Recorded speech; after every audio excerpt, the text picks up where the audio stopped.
Hey, how you doing? Okay, we're doing it now. We're gonna be going over a game that I promised you I would go over. Okay.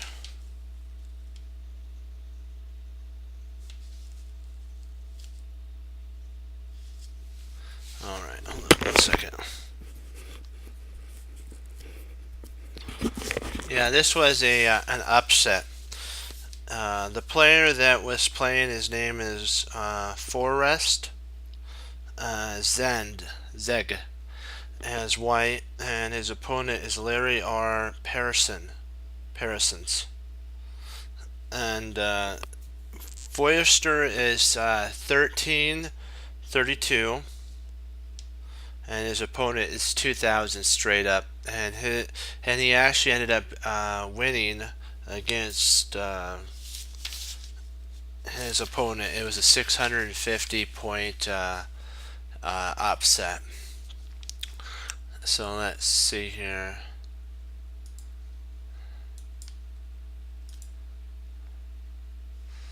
Let me make sure that I just want to make sure I have this all right.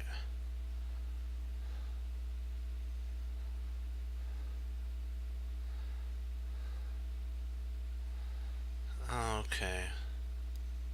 Yeah, I think so. Let's see. So white is the lower level player. He plays e4, c5. The reason I mentioned this was this has a lot of talking in it. It also has a couple blunders in the end game, so that we won't make them. We're gonna kind of go over it. Knight f3, and he played knight c6. I believe this is like a Sicilian here, or maybe an accelerated dragon. It all depends on where he wants to go down. It kind of reminds me a little bit now of a Scotch, very similar to a Scotch too, an amalgam. Oops, that's not the right move. G6. Now he's going into the accelerated dragon. The accelerated dragon would have actually proceeded with, they said, knight f6 and knight to c3. This would be more accelerated dragon with g6 to have been played at that point. But he played g6. The player actually played bishop b5, which is a dubious move. He says, an odd move. These points never become clear in these lines. White generally plays either c4 is a line and keeps his bishop on. So basically, he basically can keep his bishop on here. Is an idea, or there. That's what he's trying to say. It's actually a good move. So he says bishop c4 is actually a strong move with the bishop coming out here, and something like bishop here, knight comes out, knight, and then you have a developmental situation like this, and your bishop's really good in case of castles, and it's something similar to that. Then you could actually go c4, c5. So it's even a line. And let me see here. There's even, he says e5.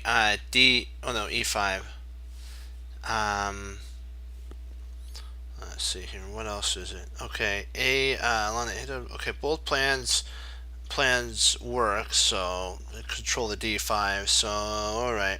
So we're good so far. He said that he was a younger child, could have actually played this move, and it would have been a lot better. This was a somewhat of a dubious move. It doesn't really have any points to it at this point. It's more of if black was to play this move here, d6, which there's no real need to play d6 because black's plan is actually to play more of a accelerated dragon, what my grandmaster teacher loved to play. So e3, bishop e3, knight f6, castles, and oops, sorry, wrong move. That was for black. I need to delete this. Knight c3, castles for black, and then f4 is a dubious move as well. They're saying that he's saying better would have been knight castles, not knight, king castles. Excuse me. Knight g4, queen takes g4, and knight takes d6 would actually have been a much better move. But the young prodigy played f4, and he actually played a dubious move right back at it. He played knight takes d. He's saying that a move that would have been an excellent move would have been here, takes here, and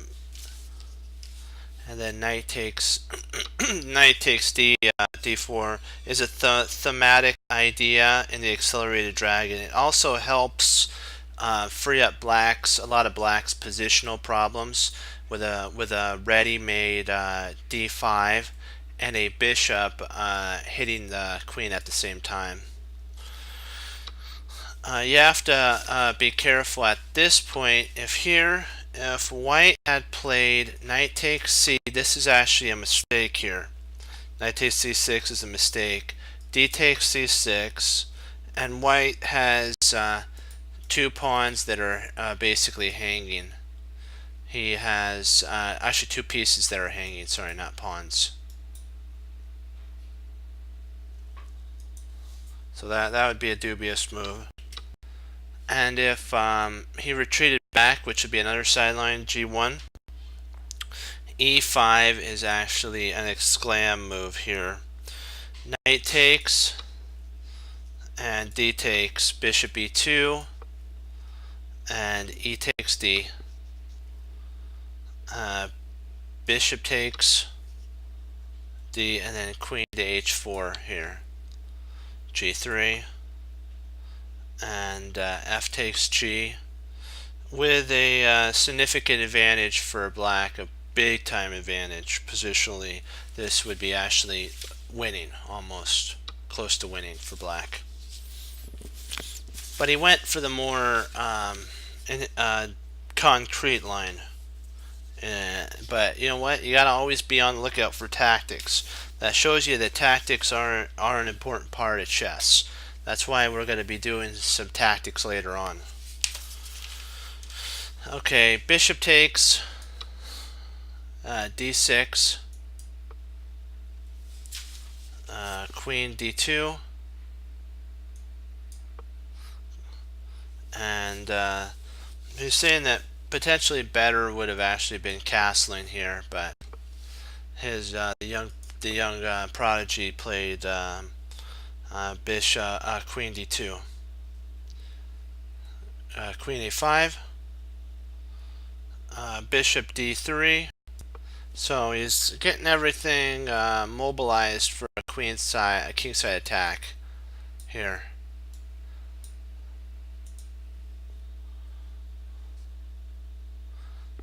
Queen b4 to go after this pawn. Knight e2. Queen takes queen. King takes, and bishop to d7. H3. Let me see here. Let's see. I got h3. Bishop c6.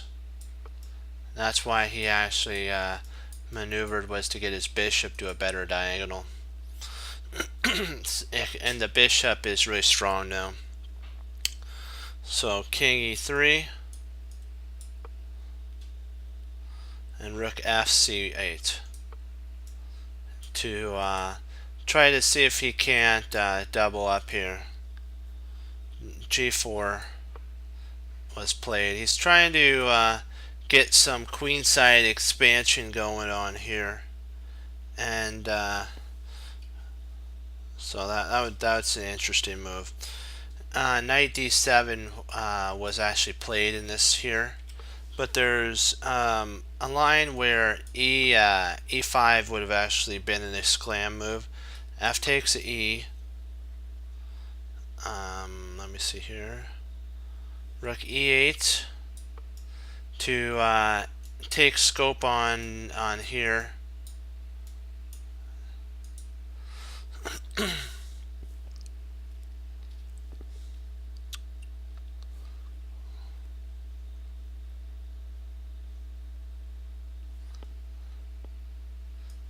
Knight g3. You have to always be careful with these moves here, because that could be dropped on you like the plague. But you have to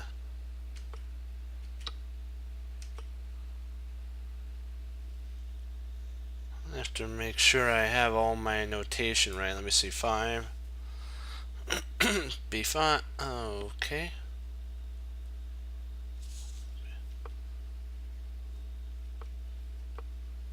Castle is f. Takes. Bishop takes. d6. Good so far. Queen d2. Just wanted to make sure. A. Bishop d. Okay, so far so good. That's 3. King there. And rook. Okay. And then g. Oops, that's why. Not b4. My bad. Sorry about that, guys. It's g4. I knew there was a sitch. g4, knight d7. Okay, he's saying though that potentially e5 is a playable line here. F takes e5.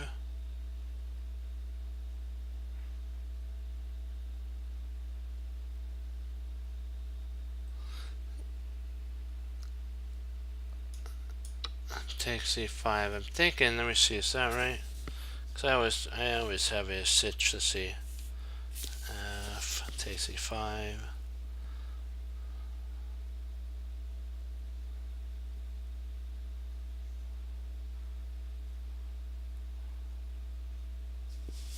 Where is 17? Sometimes these notations are really difficult to follow in the articles, so you just gotta give me just a second.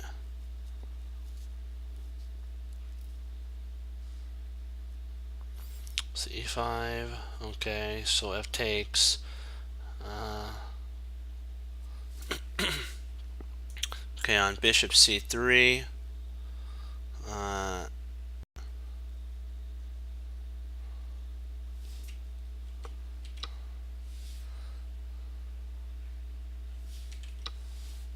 Okay, this is what he's saying. e5 on bishop c3 takes check, and then king takes f4.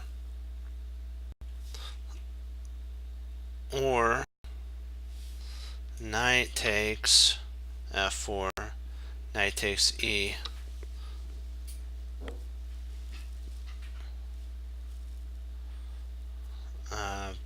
Bishop takes g. King takes g. Bishop takes. And then rook e8 to put a pin and to win. To put an attack there on the.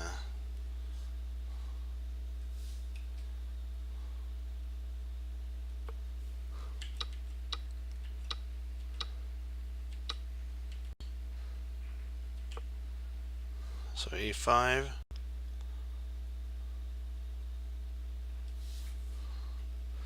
F takes e5.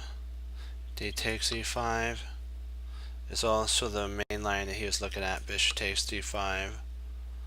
and knight takes g4, check. That's actually another tactic. H takes g, bishop takes, knight d4, bishop d7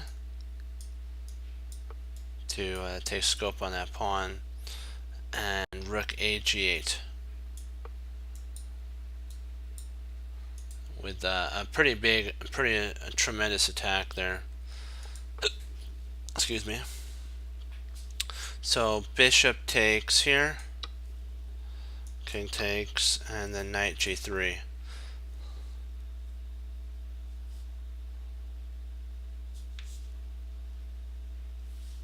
They're saying that knight c3 is also a playable idea with a little bit more pressure on potentially these two squares, but didn't do that, went g3.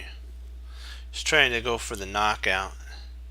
Knight c5, rook ac1, d5, rook hd1, d takes c4, knight takes c4, knight takes d3, rook takes d3, and rook d8, rook cd1. See, if white can get to an endgame, white's better because of the placement of his king. Slightly better. Takes,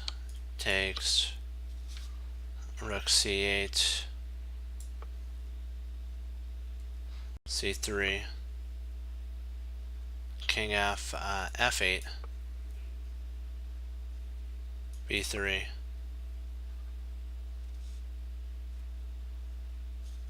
king e8, c4, b5,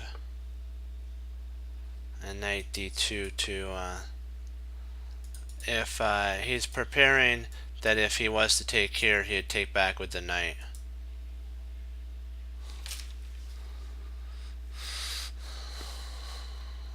B takes c, knight takes c. Can't believe black's allowing white to do his worst. Rook d4.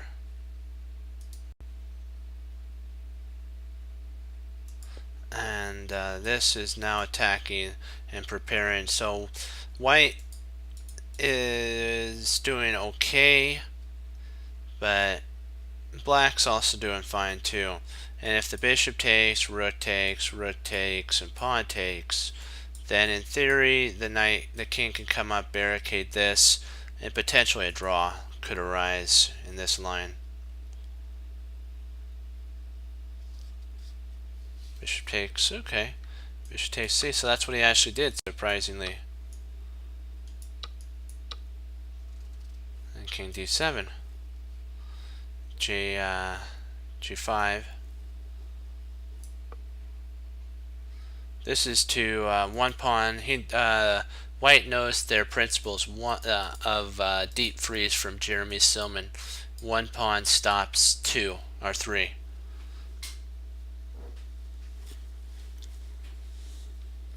King c6, king d4. He's stopping him from coming in. He's got to remember opposition. King d6, h4. He's trying to get him in Zook Swamp. King c6, a4. At this point, he played a5. Which was actually the right move. Was actually he didn't play the right move.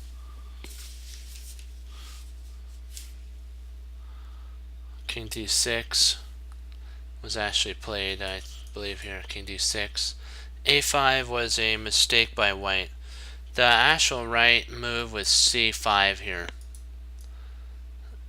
He played a5 here. The right move was for the exclam was c5. This locks black down fully then the king has to come here. The king has to go there. The king comes here. And if the king comes here, then you have to be really, really careful here. I believe it's potentially almost a draw. Let me see here. Show lines. So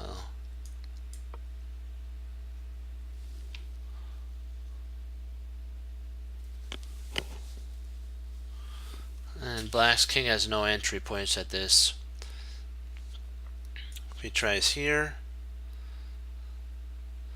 this is actually surprisingly winning for white. He can just move his king.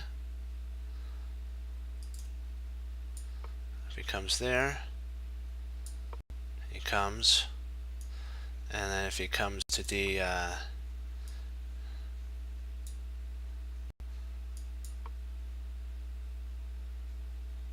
actually allow this to happen, and he comes in. I think this actually did happen in the game, if I'm not mistaken.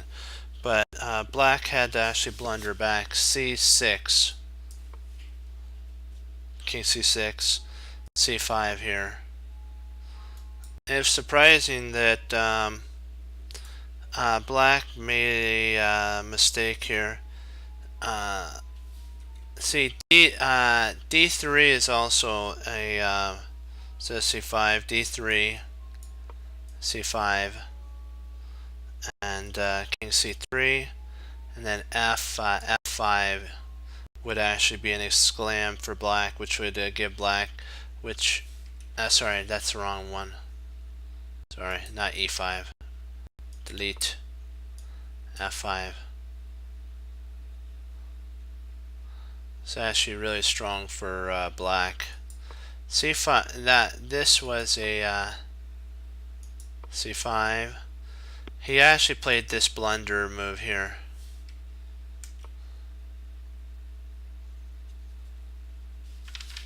This is actually a better. This, surprisingly, the move that wins on the spot is actually this move. King to b5 is winning. There's nothing that white can really do.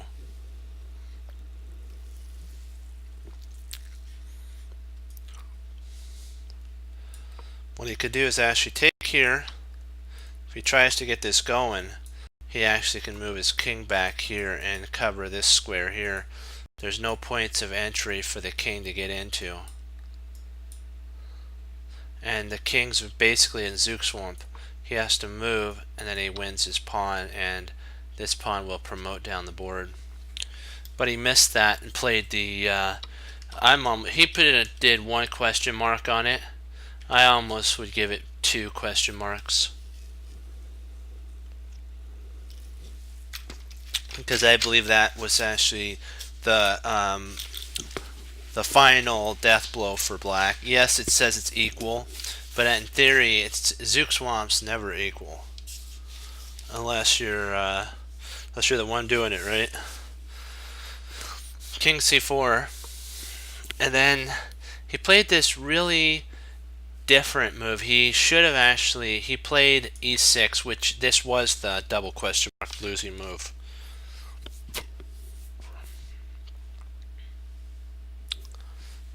Because this allowed white to bring his king in here and start gobbling these up. See, he could have actually played this move here, f5, and if pawn takes, and you're still heading towards a draw. There's really it's slightly better for black, but it's okay. It's more of a drawn position. So, but he played a6, which was actually the losing move. He says this is an awful blunder, giving the white king access to d6, and f6. So these are the 2 points that white gets access to.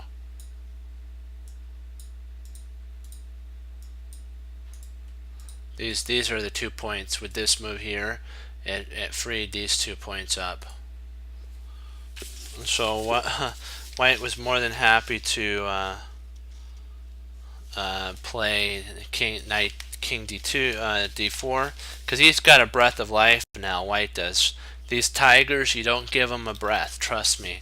If you give them hope, they're gonna come at you with their mouth wide open and devour you. And that's what this player did. He could have defeated a tiger, but the tiger ended up defeating him. b5, king e5. So now the tiger's starting to enter in. C takes, king f, d5. He takes here.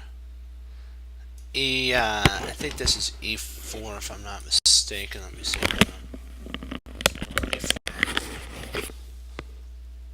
Yeah. And then he realizes that he can actually get more done, even though he takes here, and d6 actually is faster.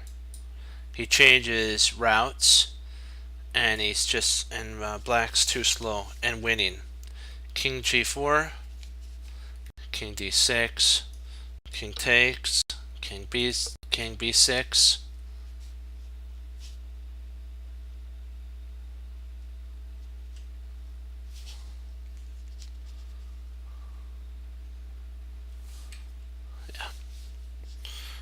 King takes g5, he takes a6, and h5, and king b6. And white and black resigned here, because there's no way he can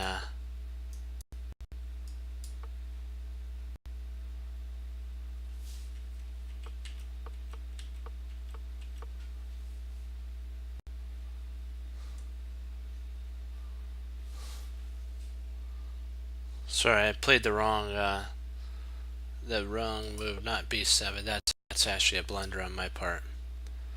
It's because you have to leave this open here. You have to leave this open. Otherwise, you have a problem like here.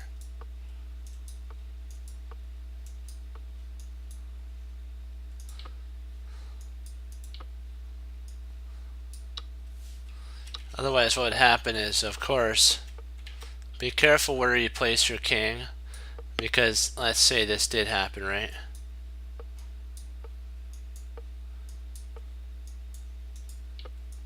And then now you have the searching for Bobby Fischer thing. And then this line here, black's the one that'll end up queening and winning. So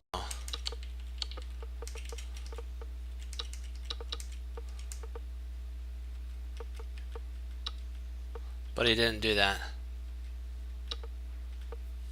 He played that and ended up winning.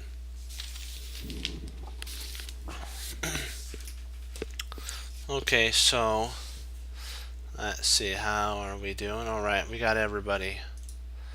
Let's put in some puzzles to work on.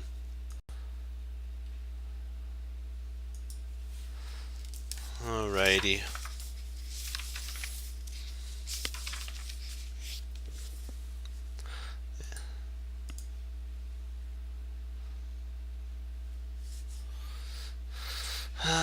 Okay, king a8.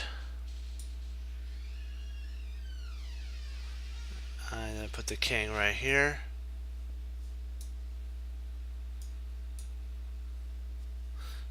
White to move and win.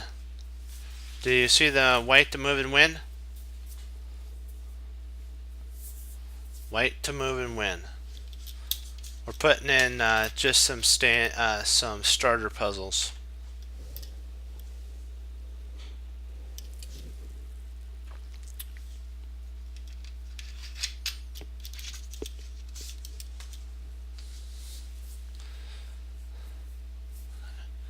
Yep, rook a6, correct.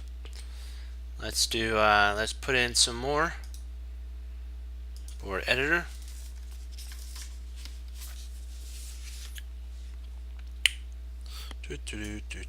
Okay, white to move and win.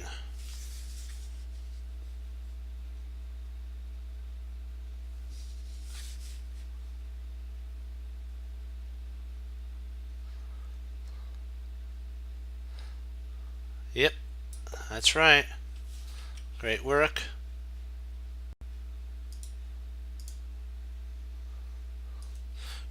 This is from a really good book, and it shows. It's interesting how simple mates sometimes are the hardest to actually see.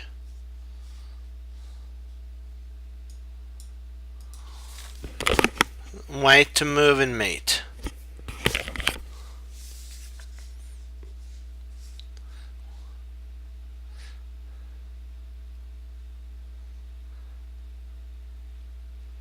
White to move and mate. Yes. Perfect. Okay, dokie. Let's. Oops, sorry about that. Wrong board editor.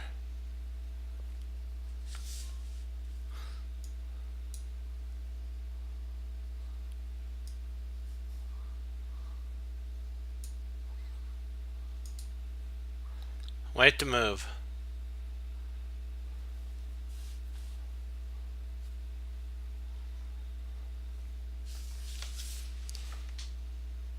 Yep, exactly. That's right. That's right. That is checkmate. Oops. Board editor.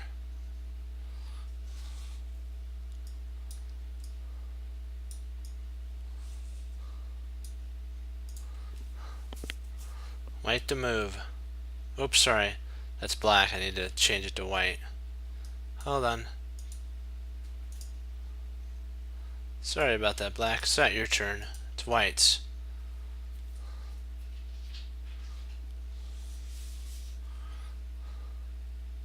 White to move and win. Yep, B8, you got it. B8 is mate. Great job.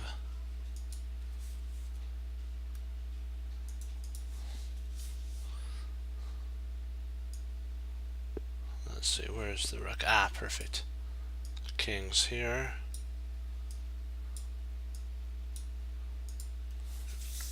White to move and win.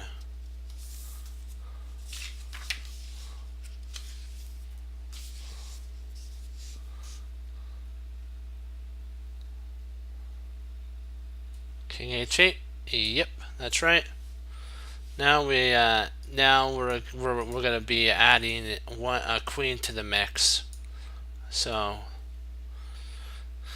Queen 8, it's gonna be black who has the queen this time. It's black who gets to have some fun.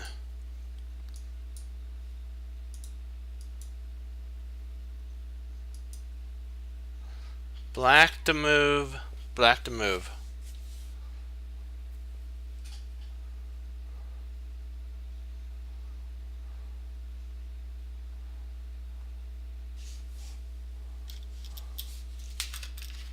Yep, Queen G2. That's right. Good work.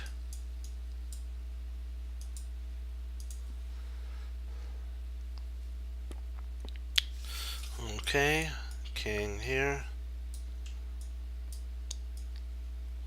These are just some simple checkmates, but they're so much fun to go over because they teach you to spot these.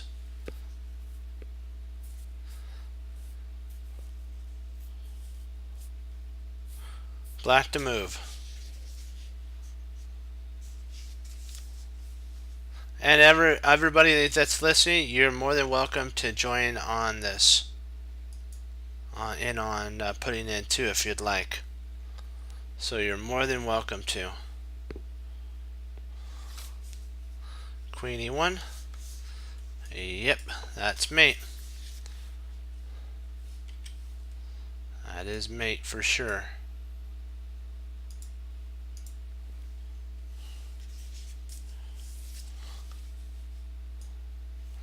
Queen 8.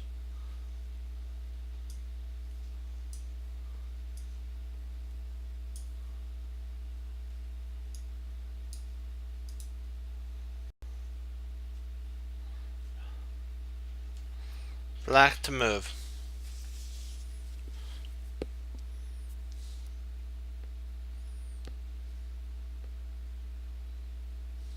Queen G2. Yep. That's right. Good work. Oops, sorry. I gotta go back. There we go. Let me see here. So King C1.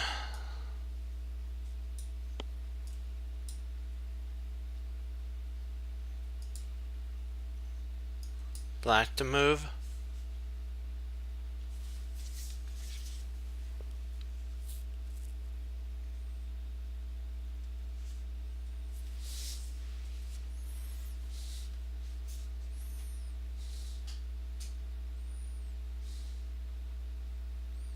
Queen A1.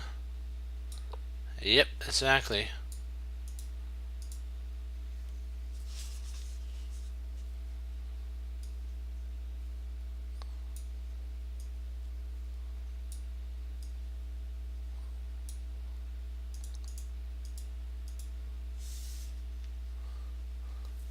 Black to move.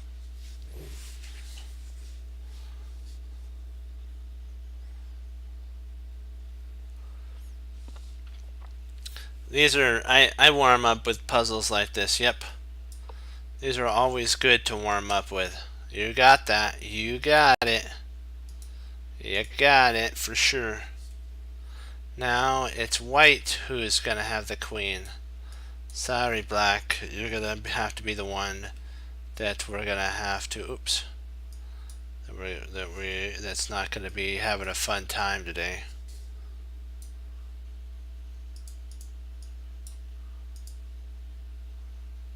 Okay, wait to move.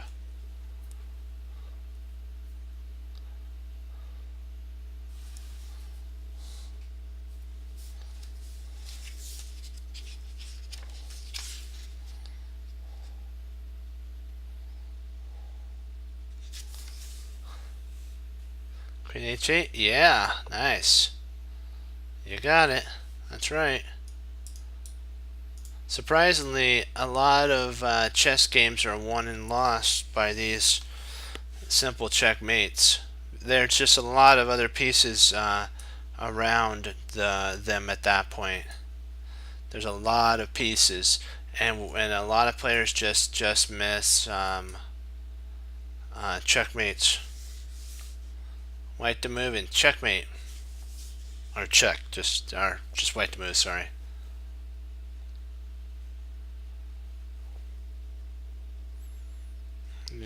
Yeah, that's true. Yep. There you go. Yeah, they get a little more difficult the more you go in.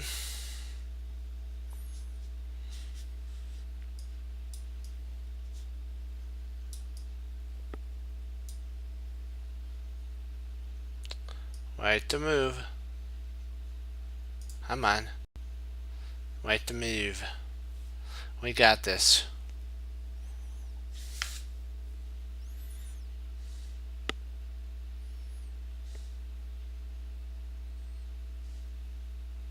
Queen A2, yep.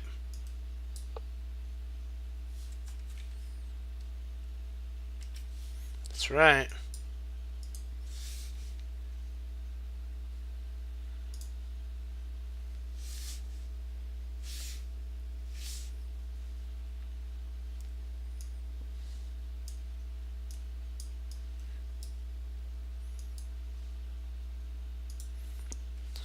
White to move.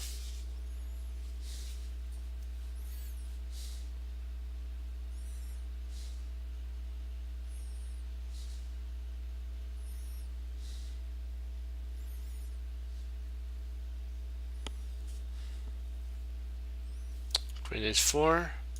A C. Yep, that's right. Great work.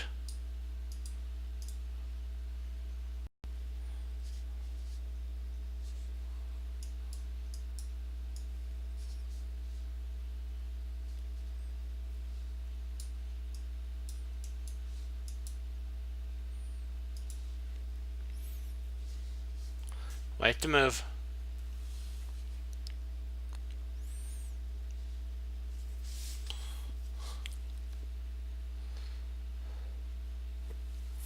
Queen A8. Yes.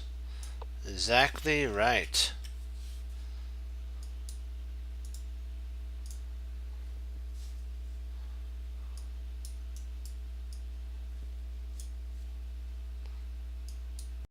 White to move.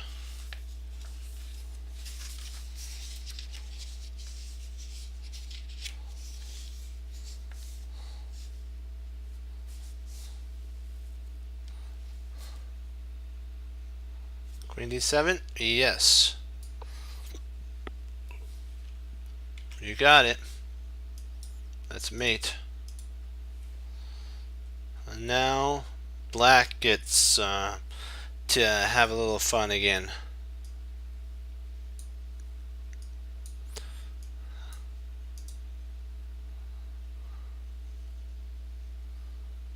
Let's see here.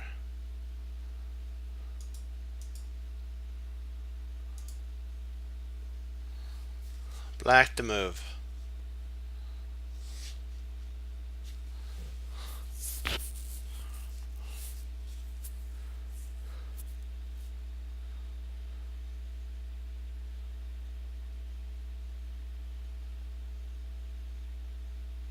Yes, sir. Queen G1. That is mate for sure. Oops.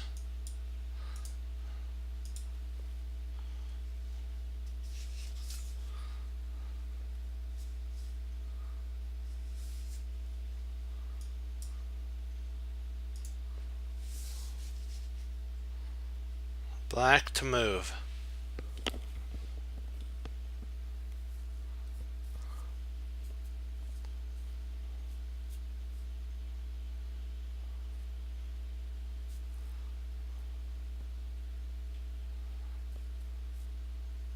Yep, King E2. You got that. Nice work. You're spotting all the hard ones.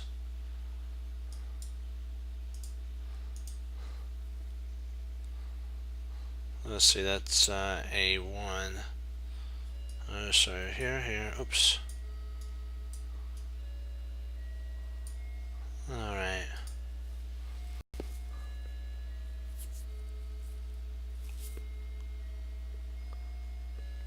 Black to move.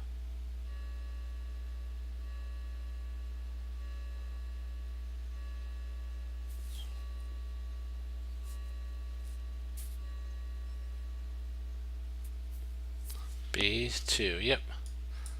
That's right. Then we'll finish up this page and then we'll get into some of our forcing chess moves. Alrighty, so let's see here. So we're on F. I think let's see, we got that one there. So okay, so we're right C. So far C2 is right, but we have to have that there. Oops, sorry, my bad. Got to edit the board. See one there. Okay, black to move.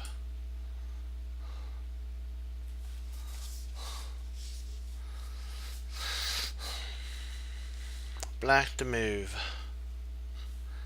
A5, yes.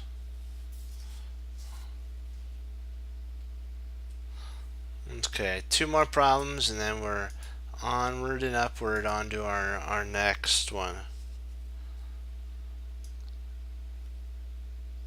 So, okay, gotta do F now.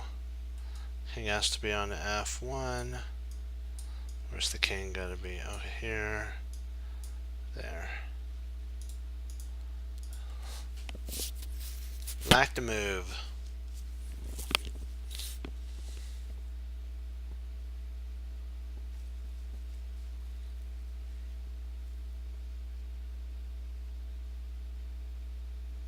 G3, gotcha.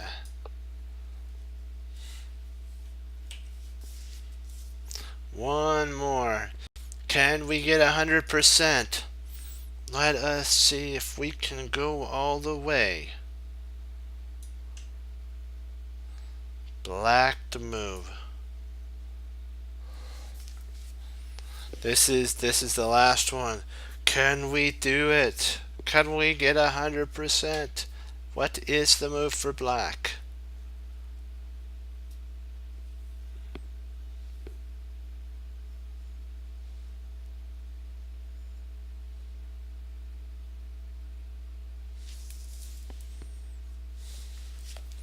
Yep, you got it. Nice work.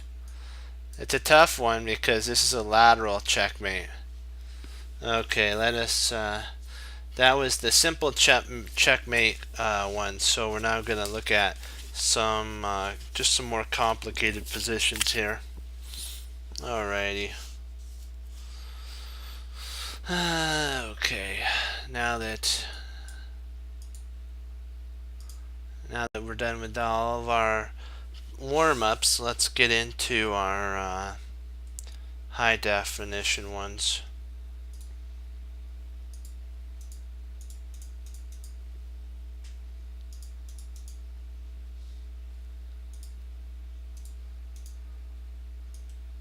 Oops, a little too happy there.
I want to make sure I have this all right. Let me see here. Oh, I forgot a king. I knew I forgot something.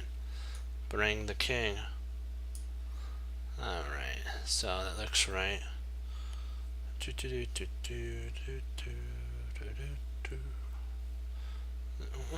So far so good. So far so good. So, yep, okay, it's black to move here. Black to move here. The players, white is Alexander Ivazov versus Joel Benjamin.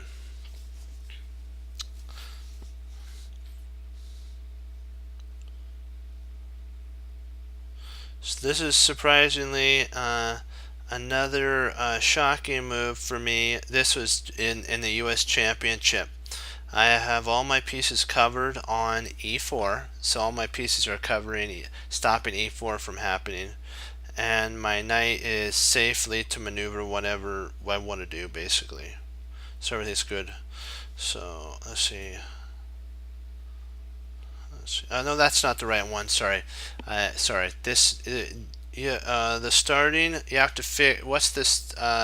This move is a double, triple exclam. That was from his last one, the one with Jeremy Silman.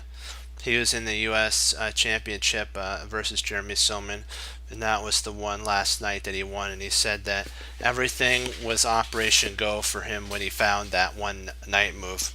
Okay, what move did Black play here? It's a double exclam.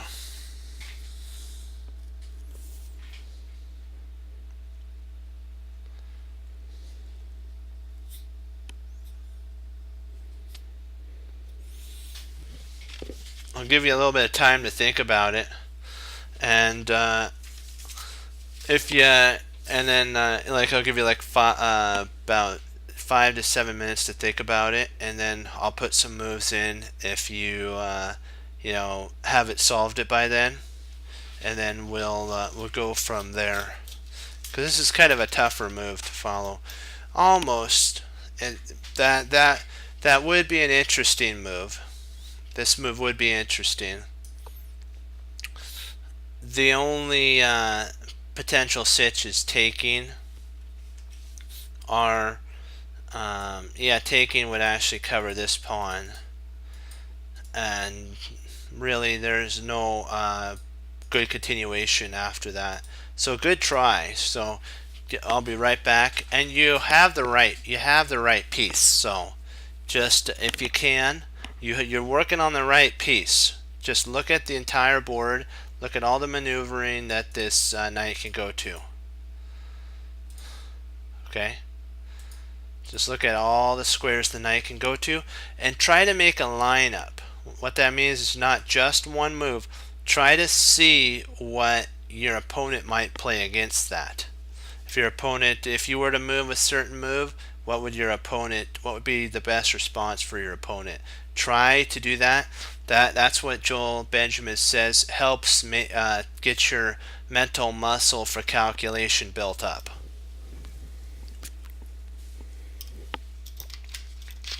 So try your best to make a line. I'll be right back.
So knight.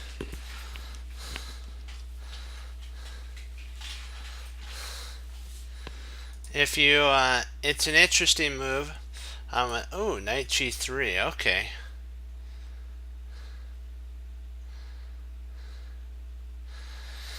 It's black to move. It's black to move, and I'll throw some moves out there for you. They're knight. It involves the knight, so I'll just throw out some moves, and I'm going to so that you can choose from. Knight d3. I'll give you a couple moves to calculate from, and then or knight c4. Which one of those moves would you say potentially could be considered a double esclam move? And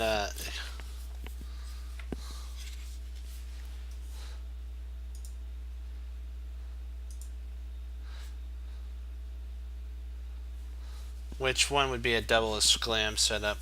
Because you're so close. You're almost there. Almost. I think you're thinking of f3, right? You're thinking of f3? Yep. f3 is right.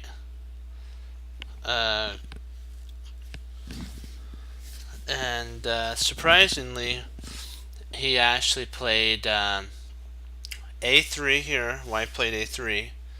Bishop d6. And knight to c3. And bishop takes pawn. And knight takes pawn. There's some other lines that we have to go back through over. Takes, queen takes, rook takes, and rook d3 to try to go after that knight. And then the knight went to g5, and black won on move 33. Let's see if we may actually have the game here. We'll see. Yep, there's the game. It's actually a famous game. So what we'll do is we can go over that game. We can pull up that game and then go over it. What he's saying though, after f3, proving a big advantage, the main line runs if queen takes f, bishop takes here.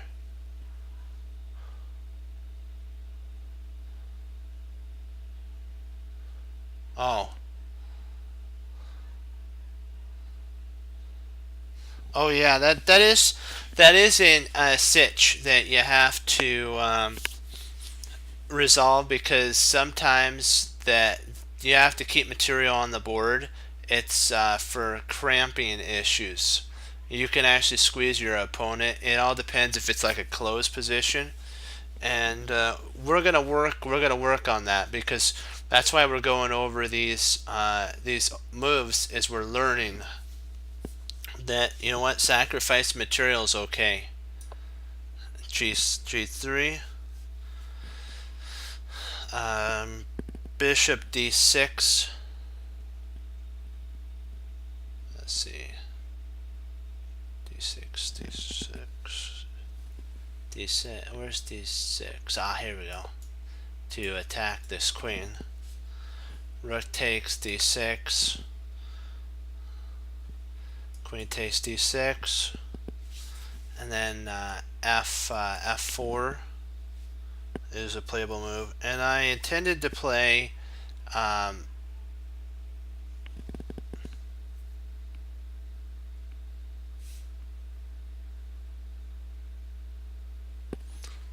see here. Did I?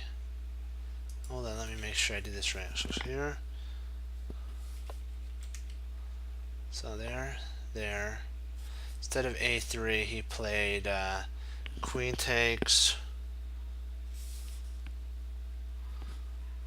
and then bishop takes, queen g3, bishop d6, rook takes d6, queen takes d6, not c4. I did c4.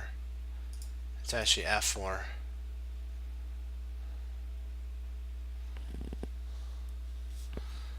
And we played bishop g2. Queen takes, oops.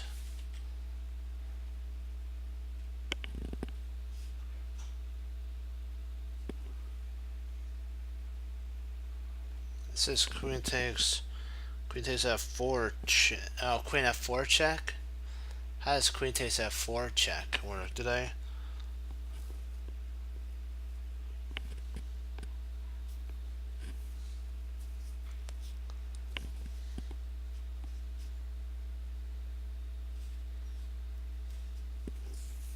Oops, sorry. Queen takes g. Queen takes f4 check. Okay. Some reason I had my thing back a little further. Knight d2. Then rook to e3 with a big initiative for black, but the computer suggested that back Joel was really into computers. Hold on, let me see here. This was back on move 21. Okay, back on F here. He said the engine considered bishop takes c2 and as an interesting line as king takes c2, rook e2 check, and c2, queen d5 was actually is stronger. That's what he's saying is actually a stronger move.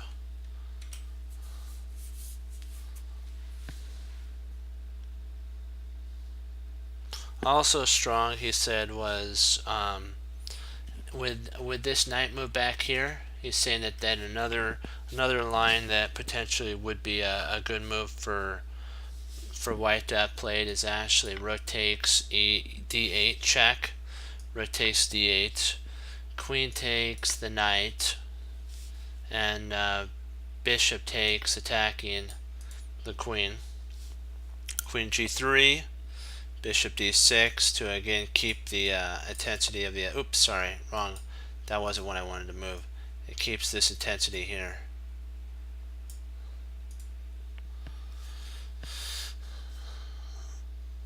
F4 takes, queen takes, and bishop takes f4 check. Is even worse. So Ivan tried this move here. We're going to go to the game. We're going to get to that point.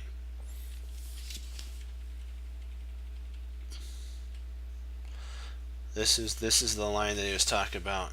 F a3, bishop take,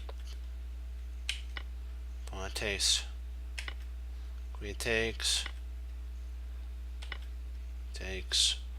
rook takes. Then we had rook d3, queen g5, not queen g, knight g5, h4, which is a dubious move, inaccurate.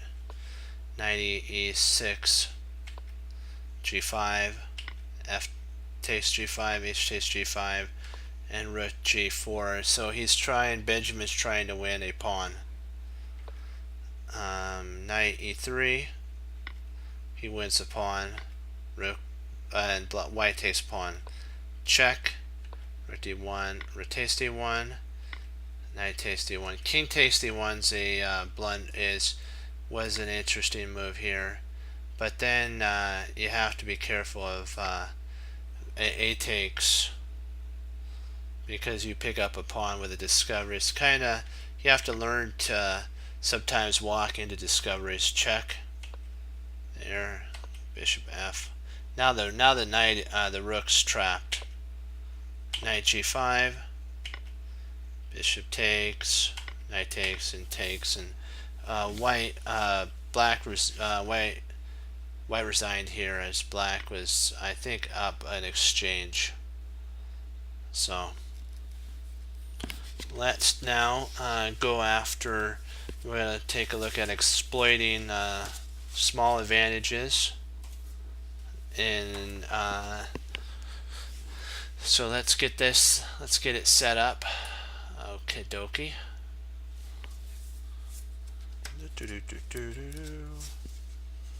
I think let me see, did we do this one already? Yeah, we did the timid one. So this is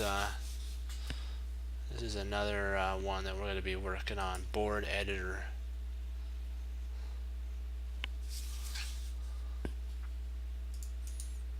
Clear the board.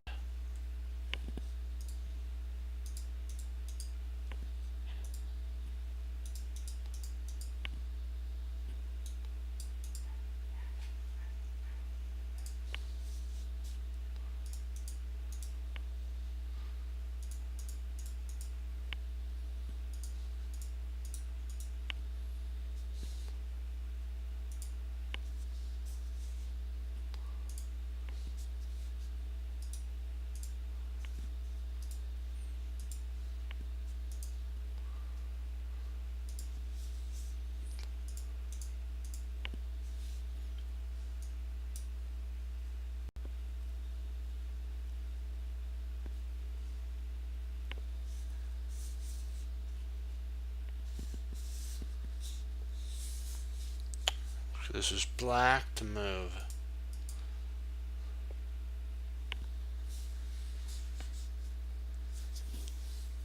Just want to make sure I have everything right. Yep.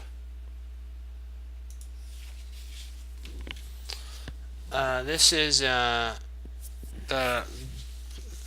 player's name as white. This is the player's name.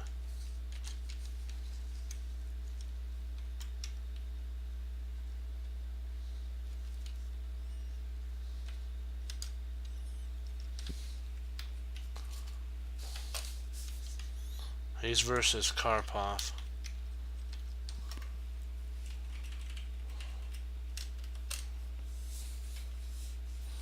Let me see if I wrote his name in there right.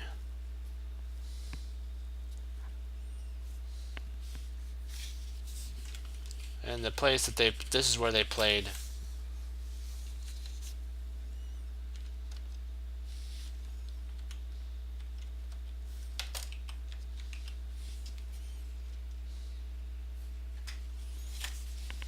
That's where they played.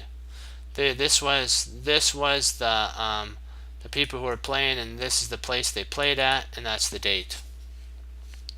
We'll see if they actually have the game. Nope.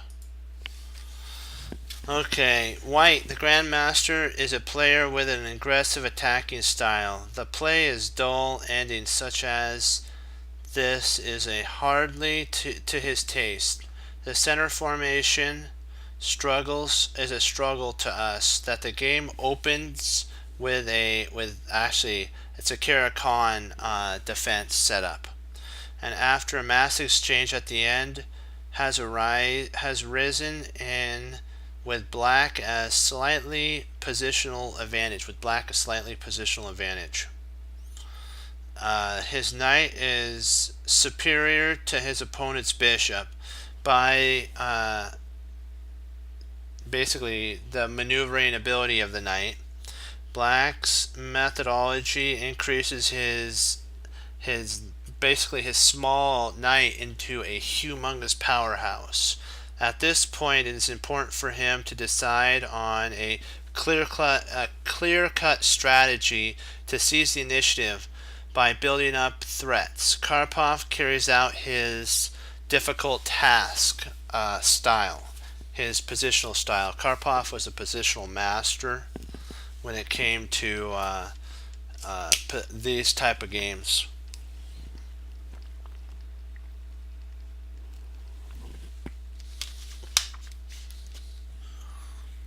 Can you kind of think of what a move? Think of a positional move. It's a pawn move. So what would be a good positional pawn move for Karpov?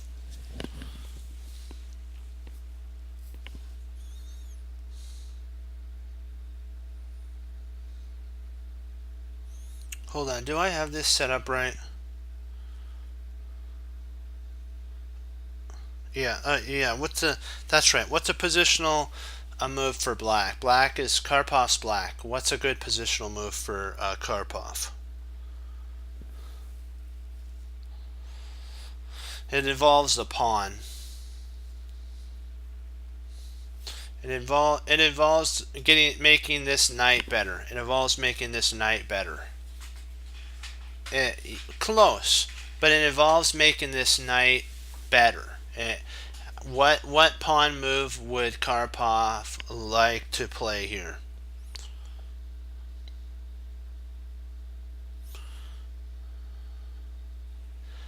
He wants to make this knight much. Yeah, exactly. G6 is an exclam move.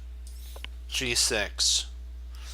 His opponent played H takes G, F takes G. Well, it's actually to make an outpost basically for this knight, but not there. But let's see. So A3 was actually played for white. What is another exclam positional move Karpov would play? He sees these pawns avalanching down. What would Karpov do to neutralize the threat? You are Karpov. Think positional. He sees that the avalanche of pawns is going to start. B4 is going to be played next. And he's like, I want to cut all that out. Yes, exactly. A5. An excellent move because this shuts all of Karpov's opponent's ideas down. He cannot play. His next move was actually to play B4, but he can't play B4 now. So he is kind of up a creek without a paddle. He plays B3. Okay, think of another restricting but positional move with a pawn that Karpov would play. What's another positional restricting move Karpov would play? He's trying to neutralize all of his opponent's attack. You are Karpov. Think positional. Yep, H5, a really good move. Nice. His opponent played Queen E4. Now that you have white's pawns neutralized, everything's neutralized. What is your best piece as Karpov? And think outpost. Where would you want to put your knight? Think outpost.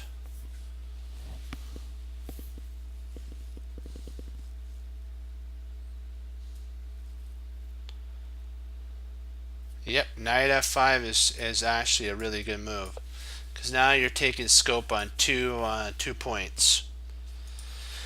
Bishop f2.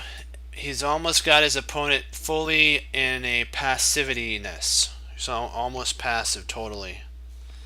Now activate your last piece. Where would be an optimum spot for your last piece? You already have this piece good. You have your pawns excellent. Your pawns are great. You need to move the queen. What would be a good spot for the queen to go to? Think positional and optimum placement of the queen.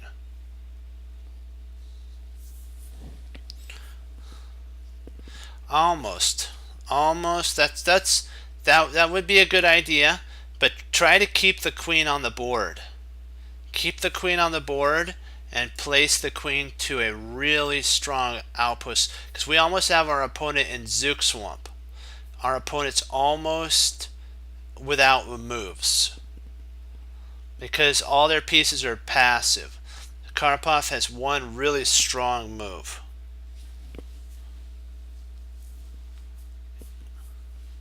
Think of another queen move that's as strong. But we have to think of that's actually a good spot. But it's Queen D7. Queen D7. You were on the right track. You were on the right track.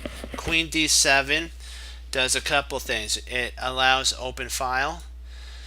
It also prevents any infiltration points in here, and it prepares to, if the bishop moves, it prepares to place the queen on d4.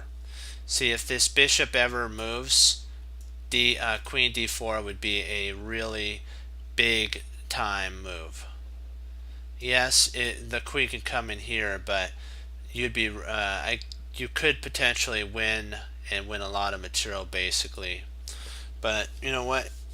Now black controls the d file, but for the moment there is no invasion squares. Not yet. Black has no invasion squares. White locks down the position a4. Pawn a4. What is your last piece that your queen's optimally placed, your knight's optimally placed, your king is your last piece. Where would you want to move your king? This is an exclam. Where would you want to move your king? Because this is an endgame too, so you got to think centralizing of your king. Where's the best move for the king?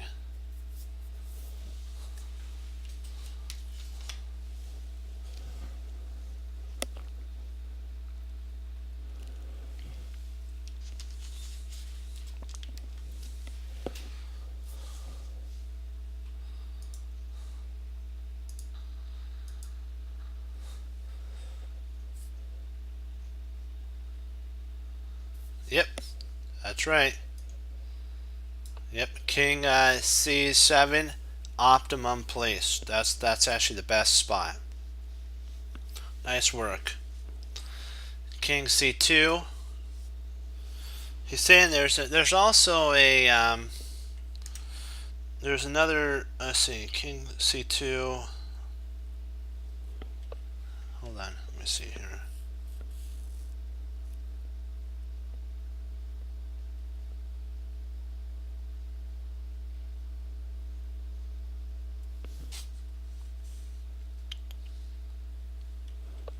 King c2, g7.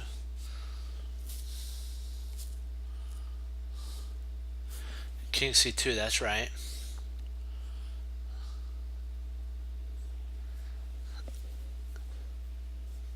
Now you have to think really deep. Why come up with the king? Because the king, if we want to, we have to let this king have some breathing room, and potentially our idea is to get the knight in here, and I don't know if he would want to play. He potentially could play king queen to a8, but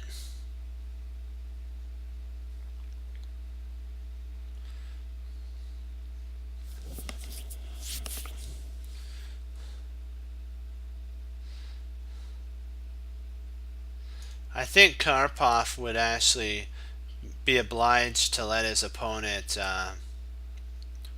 kind of, well, I don't know.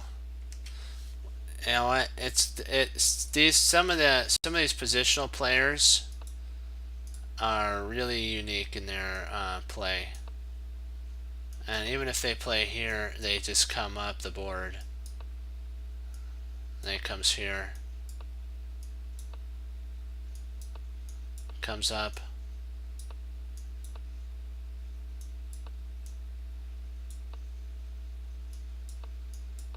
Now you're safe, and your queen's active now, so you're in deep trouble now. You're in deep waters now.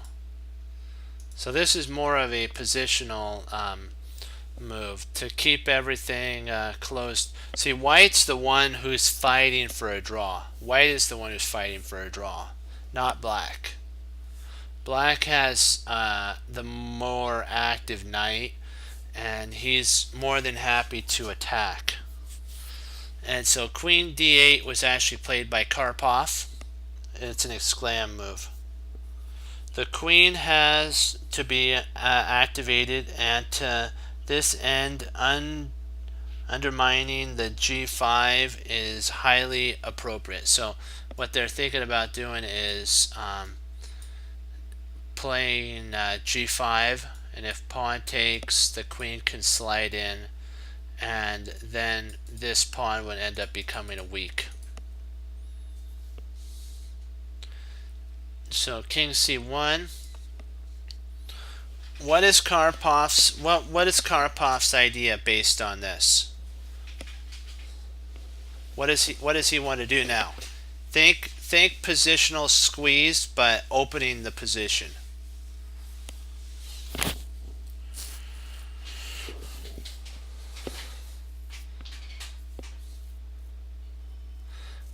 All white's pieces are passive, so what we can open the position now. The queen's along this diagonal here. What would be a good lever or a break? Excuse me.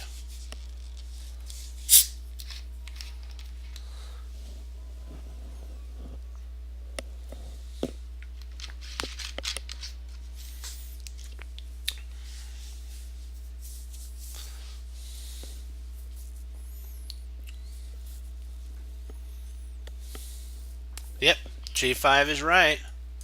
Exclam move. F takes g. Queen takes g check. King c7 or king c2, and knight to e7 is actually a playable idea with it coming in. Knight takes is a mistake because bishop takes, and then queen takes, and queen h7 with the idea of taking this pawn here would lead to an equal position, and we don't want an equal position. We want a dominating position for us. So we avoided that, and we retreat the knight back. Karapov's a positional player, and so that's why he played like that. Okay, 91. Okay, queen to h7, king d7 to hold on to the knight. The immediate exchange of queens by queen g6 also came into consideration here to black's retain a significant advantage. He is wise to exchange the queens under the most favorable situations. This isn't a favorable situation yet because black's wants to get his king more closer to this pawn structure over here. So he has optimumness to do that. Okay, queen e4, queen f5. Now he's going to exchange optimally. Queen e3, check. King c6. Oops, hold on. Did I do that right? f5, yeah.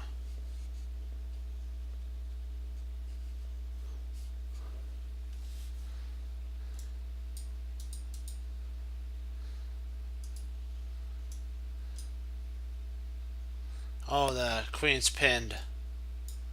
So now takes, e takes, and now this king can come in, and these two pawns are going to overwhelm this one. e3, but white's a lot more at ease now, but this still is a problem pawn.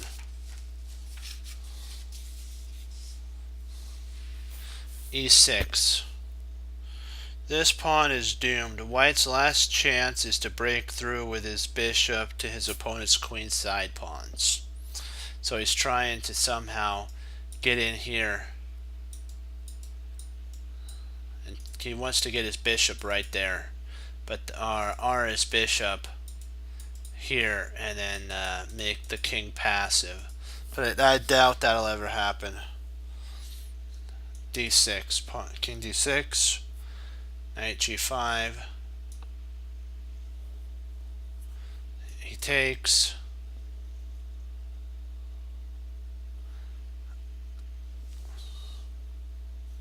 King D3. And then F4. G takes F. That was an exclam. H4. King E3. H3. King F3. King F5. King G3. Knight takes. Here is actually surprisingly an exclam move. If bishop takes, the pawn push, and then when king takes, you come in and it's too late. You won't be able to stop him. He gets over and gobbles these pawns up.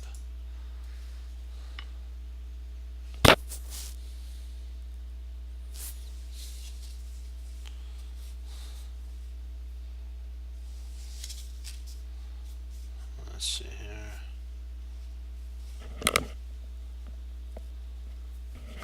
King, bishop d8. Knight c2. Knight a2. Knight d4. So takes b. Knight takes b. And now surprisingly, black is winning. Black is totally winning.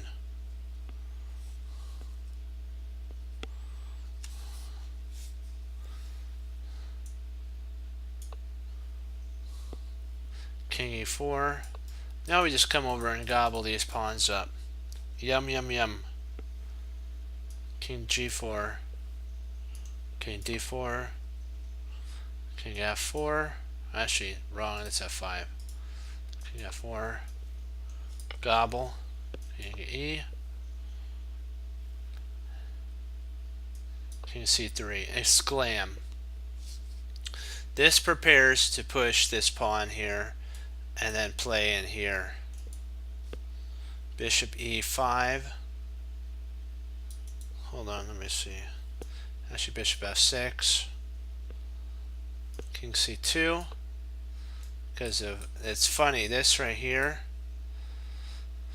he does have there. King c2.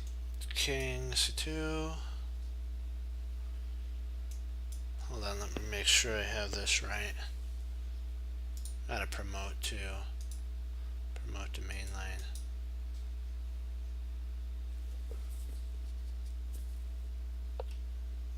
King e5. Ah, here's king e5.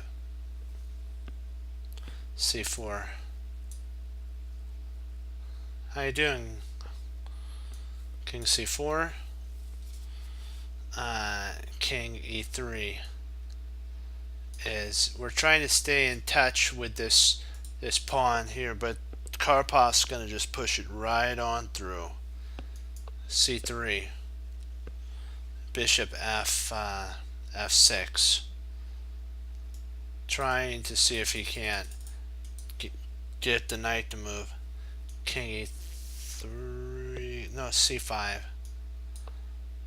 Knight c5 to finally go after this.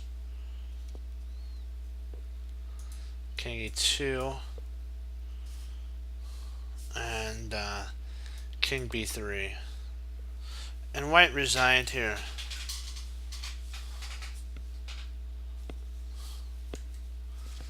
He's saying that if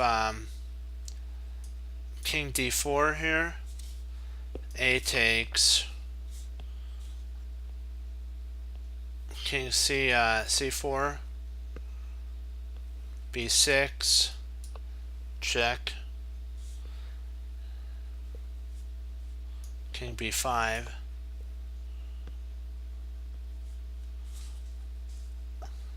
a4, king b5, What's that? What's that? King? No, hold on. 5.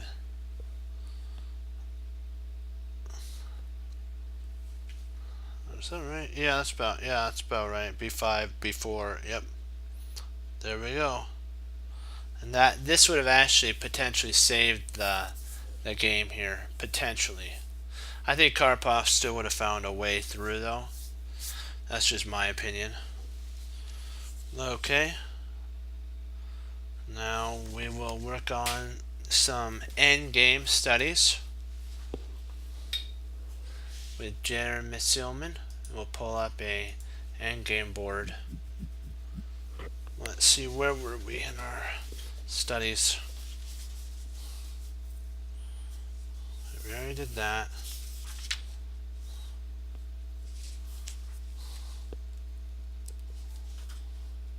Okay, we did a square. Okay.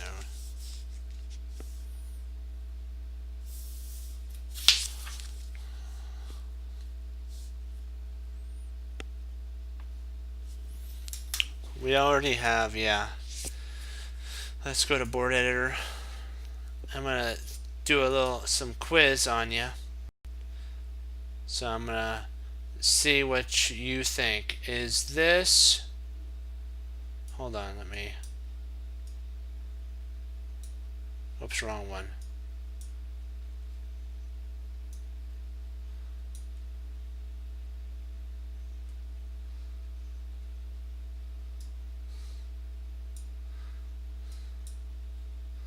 Is this a draw or a win for black? Is this a draw or a win for black? I'm testing your endgame knowledge.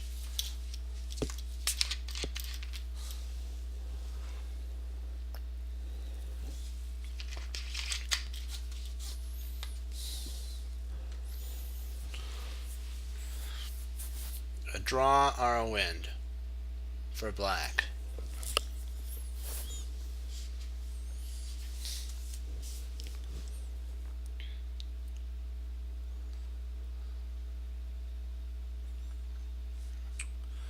Are you, Lord's Courage, are you gonna do,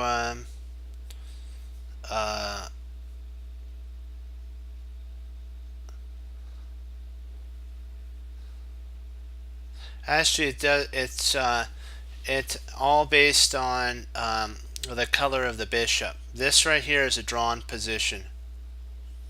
This position's drawn because unless you have a bishop, like, Erie's right. This right here, if we were to play it out, would be a win. Because even if it was, oops, sorry, wrong spot for the king. Sorry about that. Oops, I had the king in the wrong spot. My bad. I'm sorry about that. You're right. It would be a win. Sorry, you're right. I had the pawn in the wrong spot. I had the board position wrong. Okay, if it's this here, is it a win or a draw? Because I think you probably know already. Yeah, win or draw. Excuse me.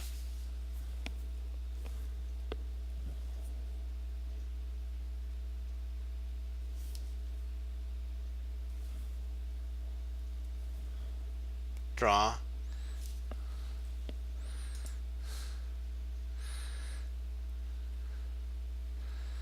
Let's say, can he move now?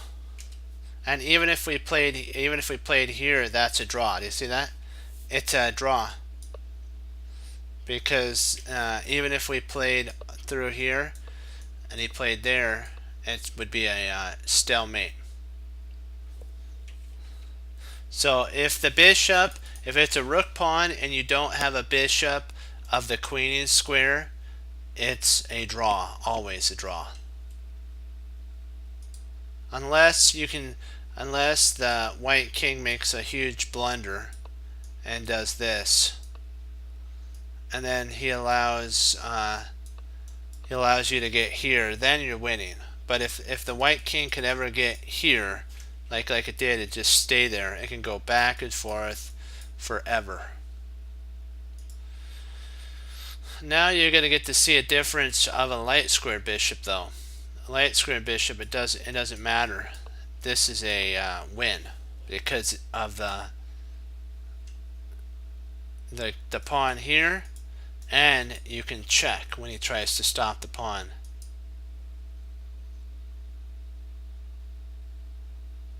King, pawn, and bishop versus king is a draw.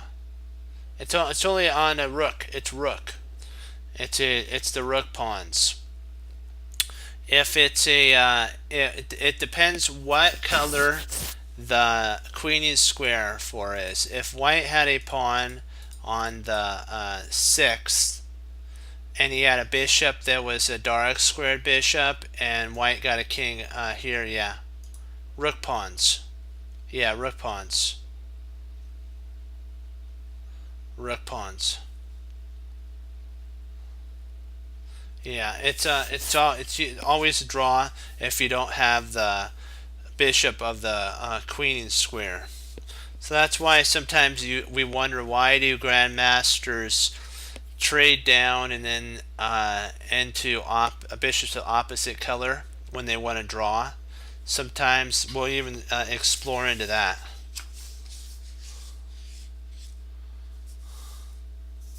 Here's an interesting puzzle that we'll go over. And we'll say endgame studies.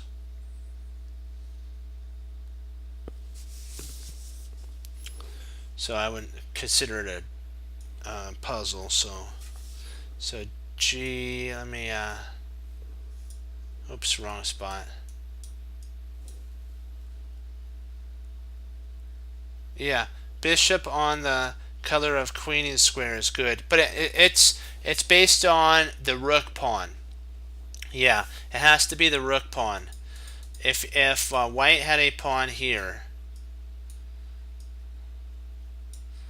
and it was black was here,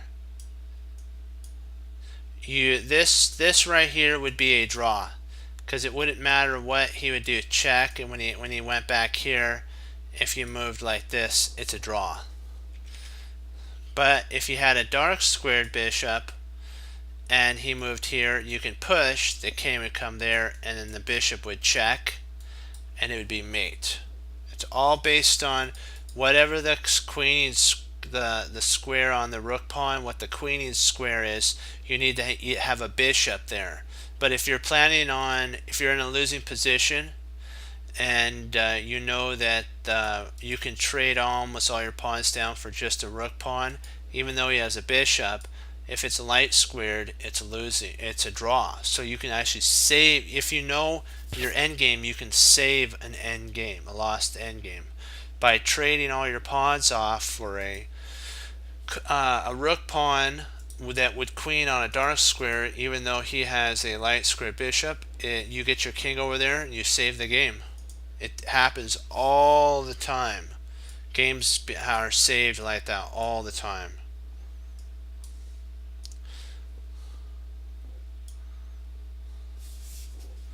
Okay, dokie. It's white to move here.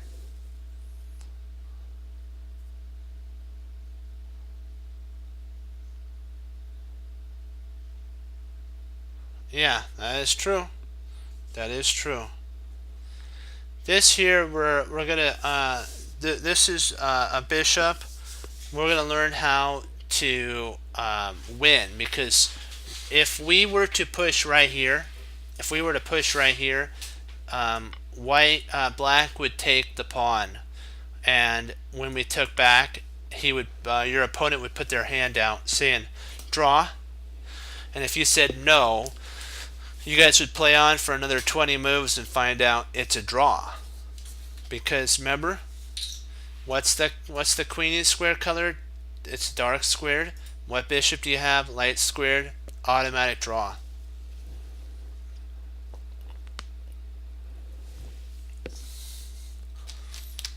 So we have to play slightly different here.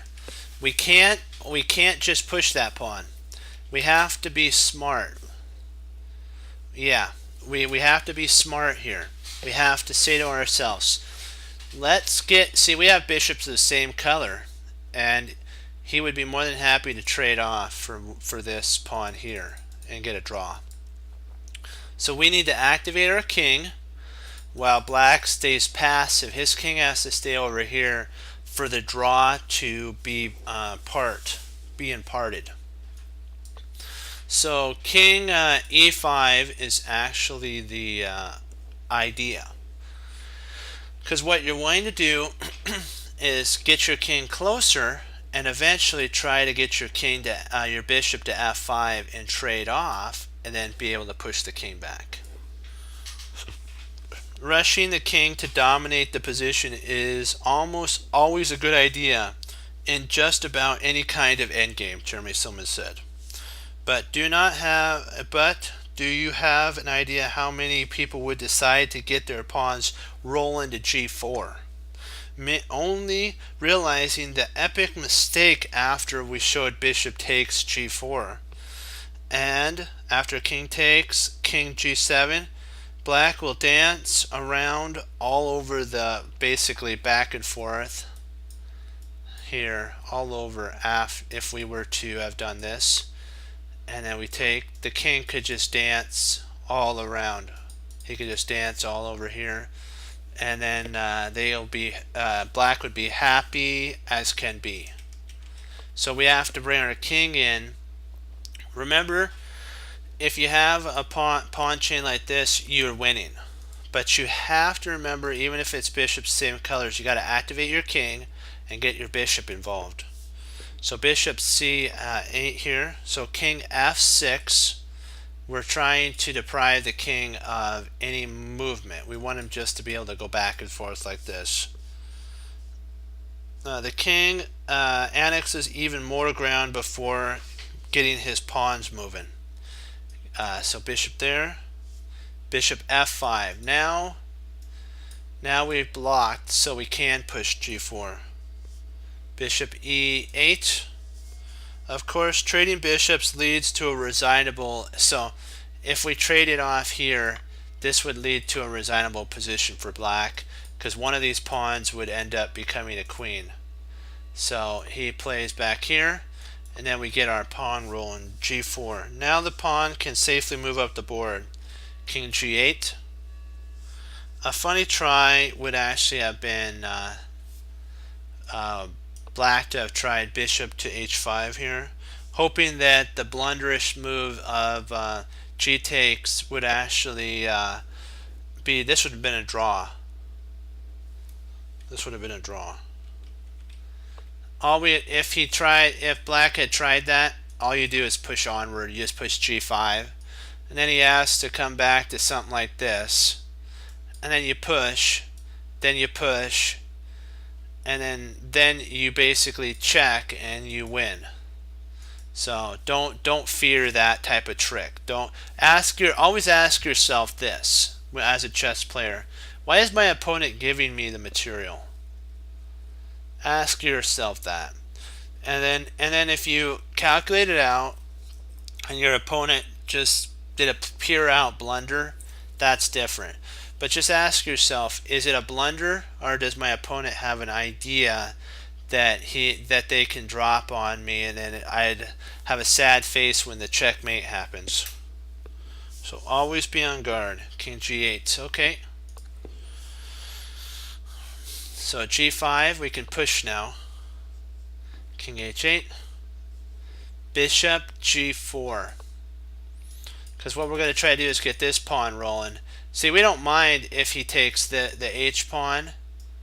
We could take back this one and end up winning. White avoids the tempting but game ruining g6, because remember what would happen? He would take again. So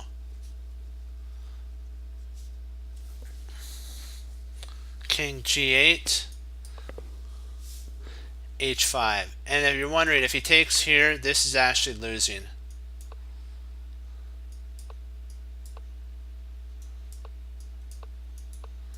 and then the queen happens. The queening happens. The magic happens. Yes. There. Okay. So king g8, king h8, h6,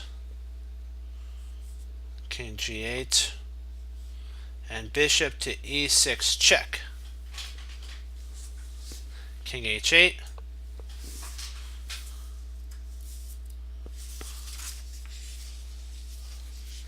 And then bishop f7. Oops, so we've got to promote this to the main line.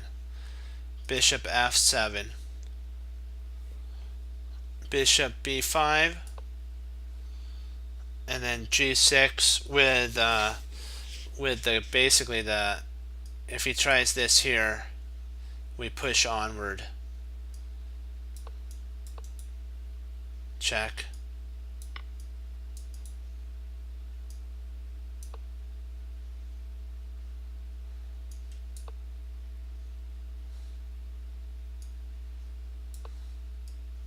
Oops, that would have been a blunder. Ugh, not good. So we have to, that would have been a mistake on my part. So we got to, sorry, come bring him up this way. And then mate. There we go.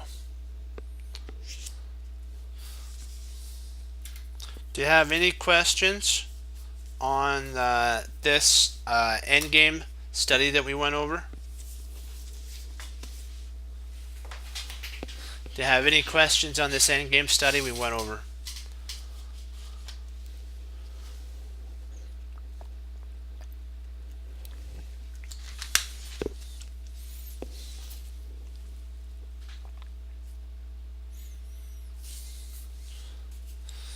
Let's see, how are we doing?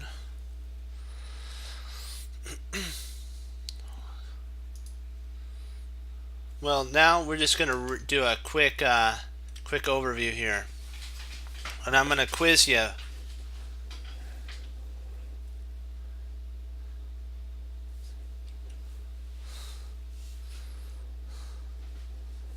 Oh, bishop to oh, you're talking about bishop f5?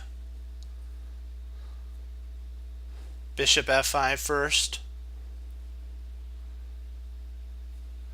Yeah, I'm sure you could. I'm sure that would still work.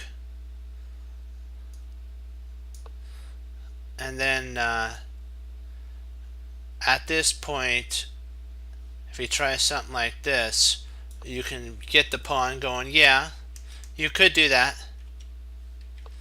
This just annexes more space, so that the king really can't come into the, what he's basically doing is pushing the bishop back and taking away the king's activity. So you are right, that would work. You could actually play bishop f5, and but that would allow black's king to get mobile. And so Jeremy Silman was thinking that basically neutralizing all the mobility of the king, because the only move that the king can go to is f8, h8. But if we had played here, and let's say we come up, potentially he can get his king involved here, and we could try something like this, and maybe he can stop us a little bit. But then I guess we could play here and then start plowing away at the position. So something like this, and I think we'd probably get the same type of scenario.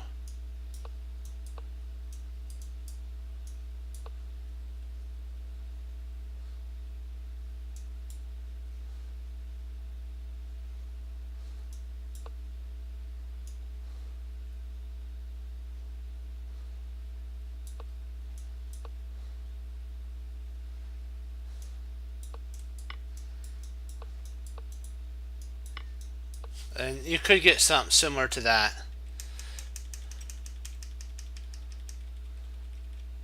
Yeah, so you are right, Erie. It is possible to do that.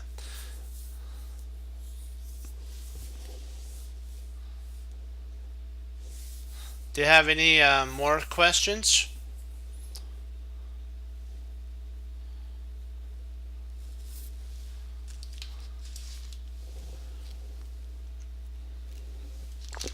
Okay, then. With that, I probably will call it a day. So, thank you for all logging on and participating. We're doing really good here. It's kind of, you know what, it's a new platform change. We are doing puzzles, but you know what? I thought about it.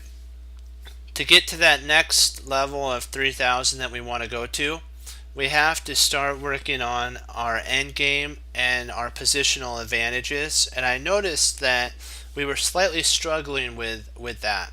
So I figure that if we amp that up, then we go back into the puzzle realm again, we'll be right as rain to hit over 3000. But at this moment, we got to get tooled up. And that just, you know what, it never hurts to tool up. You know what I mean? That's one thing that Bruce Lee says. He says, knowing is not enough, you must apply. Willing is not enough, you must do. So he even believed in retooling up.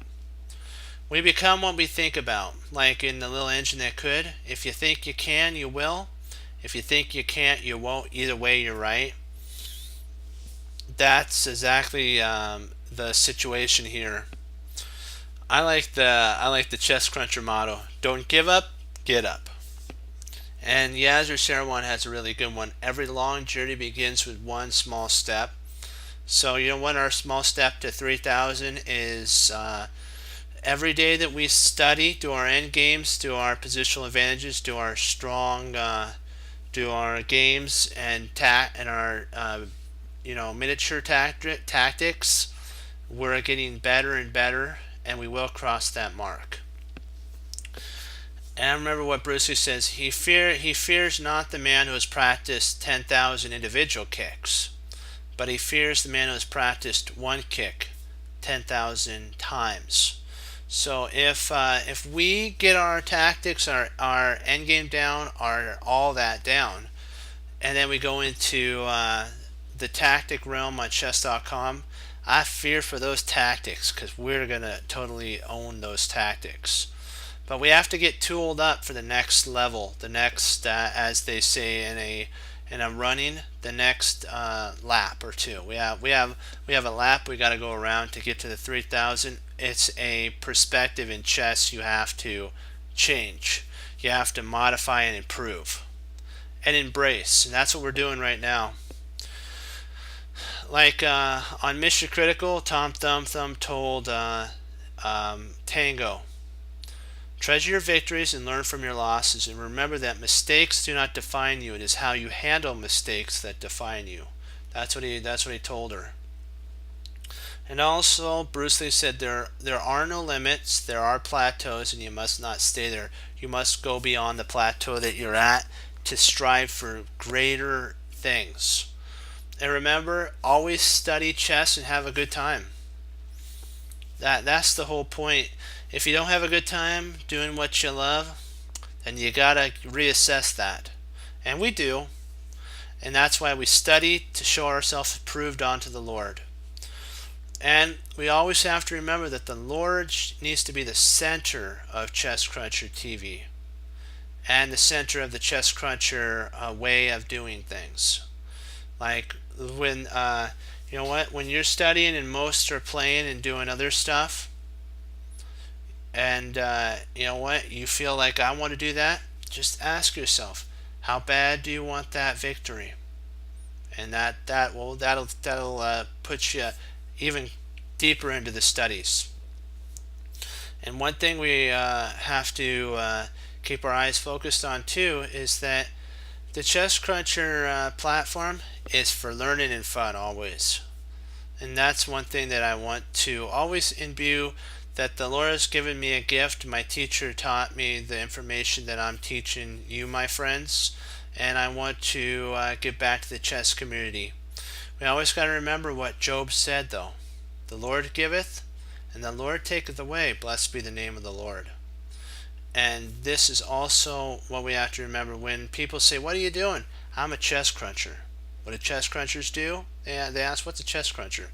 We hang up our coat, we hang up our hat, we sit down and study when most won't. We do. And that makes all the difference. And as Wesley So says for the Lord Jesus, and as I say, God bless. I'll see you next time on Chest Cruncher TV. Have a blessed morning, afternoon, and evening. And Lord willing, we'll be back. I'll be back on tomorrow, and we'll keep pushing forward. And we'll go over another game and some more tactics and some end game and some positions and just strengthen up and get better to always show ourselves approved unto the Lord. Great job. Go Team Chest Cruncher. Hoorah. Be blessed. And keep studying and always be in the chest crunching. To be a chest cruncher and chest crunch. Bye bye. Be blessed.